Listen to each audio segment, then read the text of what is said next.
اور آپ نے فرمایا ویل للعرب من شر قد اقترب، عربوں کے لیے ہلاکت ہے، عربوں کے لیے بربادی ہے اس شر سے جو قریب آ چکی ہے۔ اور آج جس طرح انہوں نے ان کی تہذیب کو اختیار کر لیا ہے، دبئی جا کر دیکھیے، بدترین مغربی معاشرہ جو ہے وہ دبئی کے اندر ہم نے قائم کر کے دکھا دیا۔ بسم اللہ الرحمن الرحیم۔ رسول اکرم صلی اللہ علیہ وسلم کا فرمان ذیشان ہے، اتقوا فراست المؤمن فإنہ ینظر بنور اللہ۔ مومن کی فراست سے ڈرو، وہ اللہ کے نور سے دیکھتا ہے۔ ڈاکٹر اسرار احمد ایک عظیم مفسر قرآن اور ایک عظیم داعی دین تھے۔ اللہ رب العزت نے انہیں جو فراست دی تھی وہ شاید ہی ان کے بعد کسی کو ملی ہو۔ علماء کرام کے حوالے سے انتہائی معتدل رویہ رکھنے والے ڈاکٹر اسرار احمد لاکھوں لوگوں کو دین کی طرف لانے کا سبب بنے۔ اللہ رب العزت نے انہیں عجیب و غریب فراست سے نوازا تھا۔ آج بھی جب کوئی بڑا واقعہ امت مسلمہ کے ساتھ رونما ہوتا ہے تو ڈاکٹر اسرار احمد کا کوئی نہ کوئی کلپ سامنے آ جاتا ہے جس میں ڈاکٹر اسرار احمد رحمہ اللہ برسوں پہلے اس کی پیشن گوئی کر چکے ہوتے ہیں۔ اس عجیب و غریب فراست کی وجہ سے اپنے تو اپنے غیر بھی ان کے معترف ہیں۔ بے شک وہ اللہ رب العزت کے ان کامل ولیوں میں سے تھے جنہوں نے اپنی تمام تر زندگی قرآن کریم کو دی، اور قرآن مقدس نے بھی اپنی شان کے مطابق ان کو خوب نوازا۔ عربوں کے حوالے سے ڈاکٹر صاحب کی پیشن گوئیاں بہت مشہور ہیں۔ اسرائیل اور UAE کے درمیان ہونے والے معاہدات کے بعد ڈاکٹر اسرار احمد کے مختلف کلپس اس وقت سوشل میڈیا کی زینت بنے ہوئے ہیں۔ ویل للعرب کے تحت ڈاکٹر صاحب نے عربوں کو جو وعید سنائی تھی وہ آج سچ ثابت ہونے جا رہی ہے۔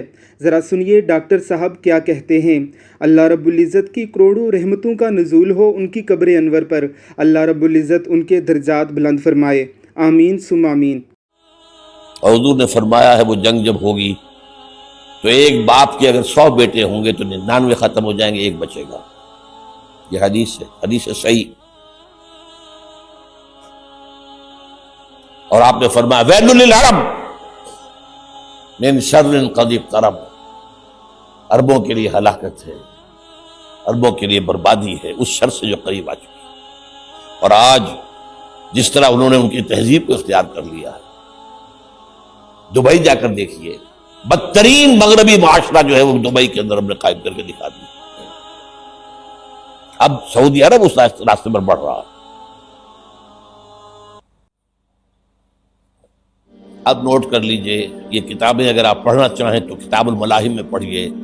بدترین عذاب عربوں پر آیا کھڑا ہے، سروں پر تنا ہوا ہے، بدترین۔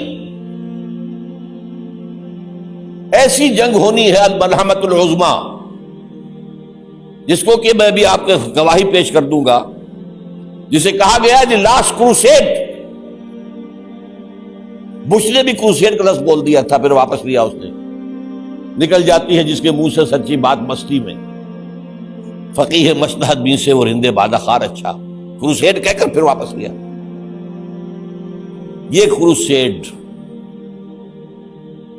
اس کے اوپر جس قدر نقصان ہونا ہے عربوں کا، گریٹر اسرائیل بنے گا، یہ عراق، شام، اردن، سعودی عرب کا کچھ شمالی علاقہ، ترکی کا جنوبی علاقہ، مصر کا صحرائے سینا، اور اس کے ساتھ ہی جو بہترین اس کا زرخیز ترین علاقہ ڈیلٹا آف نائل، یہ سب یہودیوں کے قبضے میں جائیں گے۔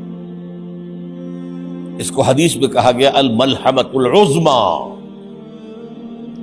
عیسائی 80 علم لے کر اے مسلمانوں تم پر حملہ آور ہوں گے، اور ہر علم کے نیچے 12,000 فوج ہوگی، 9.5 لاکھ فوج۔ یہ نیٹو کی تیاری کس کے لیے ہو رہی ہے؟ جب USSR کا خاتمہ ہوا تو پوچھا گیا تھا نیٹو چیف سے، اب کس لیے؟ تمہارا وہ دشمن تو ختم ہو گیا، اب ہمیں اسلامک فنڈامنٹلزم سے نمٹنا ہے۔ وہ جانتے ہیں خطرہ یہی ہے، اب اسلام ابھر سکتا ہے، مسلمانوں کے سینوں کے اندر وہ آگ ہے، اوپر خاکستر آ گیا ہے، تو کہ اٹھانا بیٹھنا، یہ اندر تو انگارہ ہے، اوپر سے راکھ ہے، اس سے دھوکہ نہ کھا جانا۔ ان کے دلوں کے اندر اور بش نے کہا تھا مسلمان چاہتے ہیں کہ ہسپانیہ سے لے کر انڈونیشیا تک نظام خلافت قائم کریں. اور میں حیران ہوا تھا کہ اس کمبخت کو ہسپانیہ کا خیال کیسے آ گیا. ہمیں تو کبھی آتا ہی نہیں، اب ہم تو بھول گئے.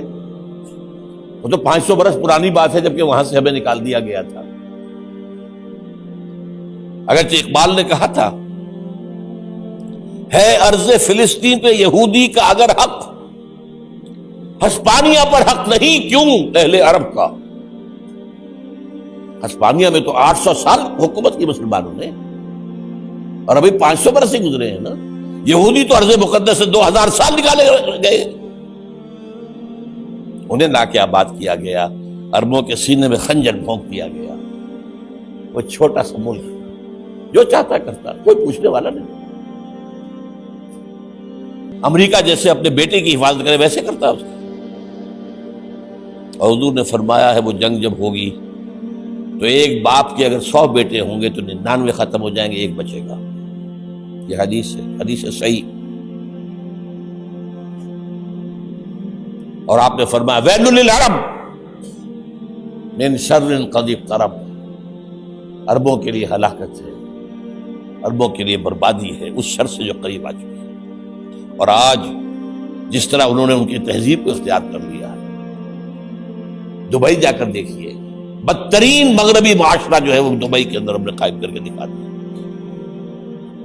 اب سعودی عرب اس راستے پر بڑھ رہا ہے. لیکن میں اس کے وہ پہلی بات جو کہہ رہا ہوں وہ تو یقینی ہے، اس میں تو احادیث صحیحہ موجود ہے. اگرچہ اس کے بعد پانسا پلٹے گا، پھر حضرت مہدی کا ظہور ہوگا، حضرت عیسیٰ کا نزول ہوگا، اور وہ گریٹر اسرائیل گریٹر گریو یارڈ بنے گا یہودیوں کا. ایک ایک یہودی قتل ہوگا اور دفن ہوگا. یہ بات میں ہونا ہے، میں پہلی بات میں پرچ کر رہا ہوں. وہ پانسا پلٹے گا جب پلٹے گا. ابھی جو سامنے ہے وہ کیا ہے؟ جس ملحمۃ العظمیٰ کہا حضور نے، جسے آرمگیڈون کہتے ہیں عیسائی. آرمگیڈون کی اگر کہیں جا کر آپ دیکھیں گے، آپ ڈکشنری میں مانی کہ کیا لکھا ہے، a very big war which will be fought between the forces of evil and good before the end of this world. اس دنیا کے خاتمے سے پہلے خیر اور شر کی قوتوں کے درمیان بہت بڑی جنگ ہوگی. ارمجدون اسے کہتے ہیں عربی میں، اور آرمگیڈون اسے کہتے ہیں انگریزی کے اندر. اور یہ بائبل کی آخری کتاب کے اندر ہے، جو اس میں کہ مکاشفات یوحنا، ریولیشنز آف سینٹ جان. یہ تو میں کہہ رہا ہوں یقین کے ساتھ، اور زیادہ دور نہیں ہے، آیا چاہتا ہے. اس لیے کہ یہودیوں کا اور عیسائی جو کنزرویٹوز ہیں، نیو کنزرویٹوز، ان کا 5 نکاتی ایجنڈا ہے متفق علیہ، جس کے تحت کہ یہ جنگ صلیبی شروع کی گئی ہے. تو سن لیجئے آپ. آرمگیڈون نمبر 1، گریٹر اسرائیل قائم ہو جانا اس کے نتیجے میں نمبر 2، مسجد اقصی اور قبۃ الصغریٰ کو گرانا نمبر 3، وہاں 3rd ٹیمپل، وہ مسجد جو حضرت سلیمان نے بنائی تھی 1000 قبل مسیح میں، پھر برباد کی تھی نبوکدنضر نے، دوبارہ بنائی گئی، پھر دوبارہ ختم ہوئی 70 عیسوی تک گری پڑی ہے. ان کا خانہ کعبہ گرا ہوا ہے 70 عیسوی سے لے کر آج تک. ایک دیوار ہے ویلنگ وال، جہاں جاتے ہیں، روتے ہیں، پیٹتے ہیں، ماتم کرتے ہیں، وہاں وہ بنے گا 3rd ٹیمپل. اور نمبر 4، اس میں لا کر رکھا جائے گا تخت حضرت داؤد کا. یہ تخت کہاں ہے اس وقت؟ یہ لندن شریف کے اندر، جو ان کی پارلیمنٹ کا جو چرچ ہے، ویسٹ منسٹر ایبے، اس میں رکھا ہوا ہے. ایک پتھر تھا جس پر بٹھا کر حضرت داؤد کی تاج پوشی ہوئی، پھر حضرت سلیمان کی ہوئی، پھر وہ پتھر رکھ دیا گیا جب حضرت سلیمان نے بنایا ہیکل مسجد اقصی، وہاں رہا وہ.